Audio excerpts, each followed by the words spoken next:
नमस्कार दोस्तों, सर्वज्ञान एकेडमी के यूट्यूब चैनल में आपका पुनः हार्दिक स्वागत है। मैं हूं पुष्कर सोनी। आज की क्लास में हम पढ़ेंगे स्वर संधि के भेदों में पूर्व रूप संधि के बारे में। क्लास को शुरू करने से पहले अगर आपने सर्वज्ञान एकेडमी के चैनल को सब्सक्राइब नहीं किया है तो बेल आइकन को प्रेस कर सबसे पहले सब्सक्राइब कीजिए ताकि हमारी वीडियो आप तक जल्दी से जल्दी पहुँच सके। पूर्व रूप संधि दोस्तों, इसकी पूर्व रूप संधि की पहचान है पदांत ए ओ प्लस ह्रस्व अ।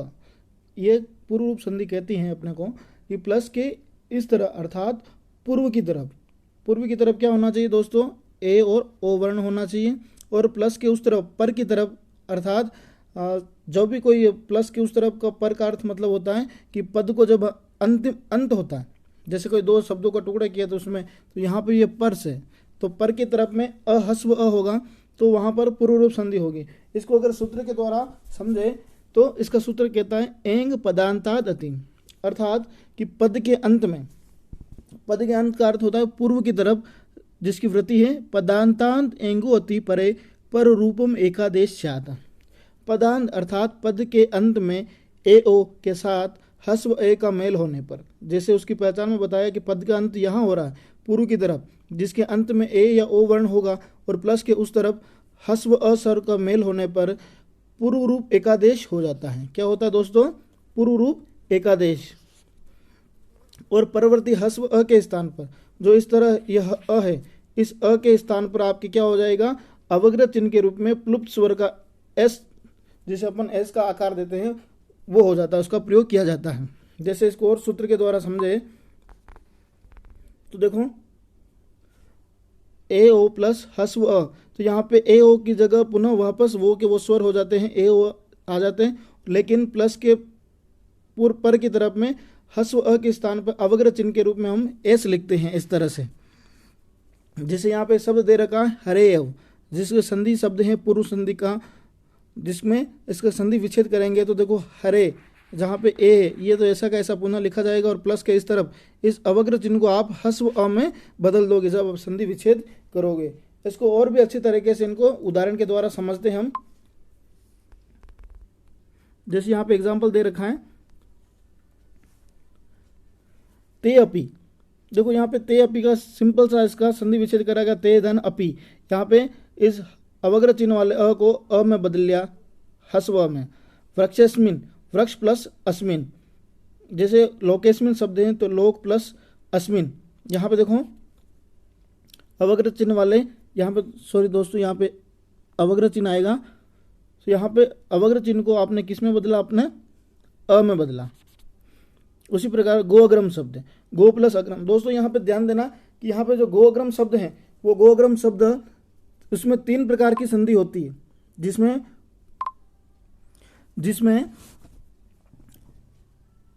पूर्व रूप संधि, पर रूप संधि और पूर्व रूप संधि और अयादि संधि। यहाँ 3 प्रकार की संधि होती है गो अग्रम शब्द में। किसमें होगी दोस्तों, गो अग्रम शब्द में। अब वो किस तरह से होगी दोस्तों, इसको समझने के लिए पहले देखते हैं हम। जैसे सबसे पहला शब्द है गो अग्रम, अगर अवग्र चिन्ह के रूप में अगर अ हो तो वहाँ पे होगी पूर्व रूप संधि, और ये शब्द गवाग्रम के रूप में बना तो वहाँ पे होगी आपकी अयादि संधि, और यही शब्द गो अग्रम इस तरह से बनता है तो आपकी होगी ये प्रकृति भाव संधि। ये गवाग्रम जो शब्द है ये अयादि संधि का पररूप संधि, अयादि संधि का अपवाद है, जहाँ पे ये संधि कौन सी होगी, आपकी अयादि संधि का पररूप संधि होगी। अयादि संधि न होगी दोस्तों, क्या होगी, पररूप संधि होगी। अगले नेक्स्ट संधि का भेद पढ़ते हैं। ते अत्र, ते धन अत्र, देखो दोस्तों यहाँ पर भी देखो अवग्र चिन्ह को अ में बदला, तो इसमें सिंपल सा है पूर्व रूप संधि में क्या होगा कि अवग्र चिन्ह वाला अगर निशान होगा तो वहाँ पे अवश्य रूप से आपकी पूर्व रूप संधि होगी, और उसका संधि विच्छेद करना है, अवग्र चिन्ह को आपको क्या करना है, ह्रस्व अ में बदलना है।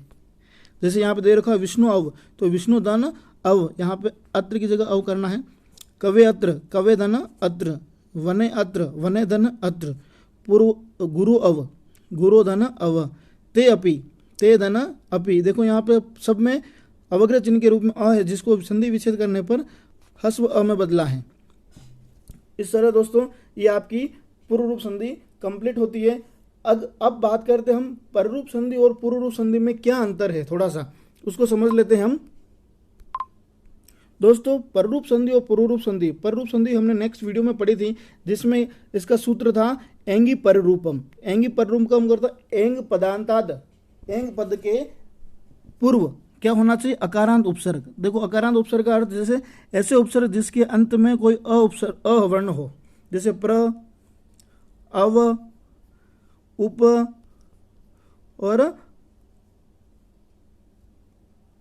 अव, जो लिख लिया अप उपसर्ग हो रहे हैं। ये चार उपसर्ग ऐसे हैं जिसमें अंत में अ आता है, और इसके बाद में क्या होना चाहिए, ए ओ वर्ण होगा, जिसका अपन शब्द समझते हैं। जैसे शब्द है प्रेजते, शब्द है प्रेजते, जिसका संधि विच्छेद करोगे क्या होगा, पर प्लस एजते, क्या होगा, पर प्लस एजते। तो दोस्तों देखो प्लस के इस तरफ क्या है, पर की तरफ ए वर्ण है, पररूप संधि कहती है, और प्लस के इस तरफ पूर्व में क्या है, अकारांत उपसर्ग है, ये पररूप संधि कहती है। और पूर्व रूप संधि क्या कहेगी, ये उसी का उल्टा क्या होगा, पर की तरफ में जो ए ओ था वो पूर्व की तरफ आ जाएगा, इसलिए उसका नाम भी क्या पड़ा, पूर्व रूप संधि। जैसे देखो प्लस के इस तरफ पूर्व में क्या है, ए ओ वर्ण है, और प्लस के इस तरफ क्या है, अ वर्ण है। जहां पे देखो यहाँ पे उपसर्ग की बात की, यहाँ पे लेकिन उपसर्ग की नहीं, यहाँ पे कोई भी हस्व अस्वर होना चाहिए, कोई भी मतलब का ओनली फॉर हस्व अस्वर ही आएगा, ठीक है। जैसे इसका अभी एग्जाम्पल हमने पढ़े थे इतने, जैसे विष्णु अत्र, क्या है, विष्णु अत्र,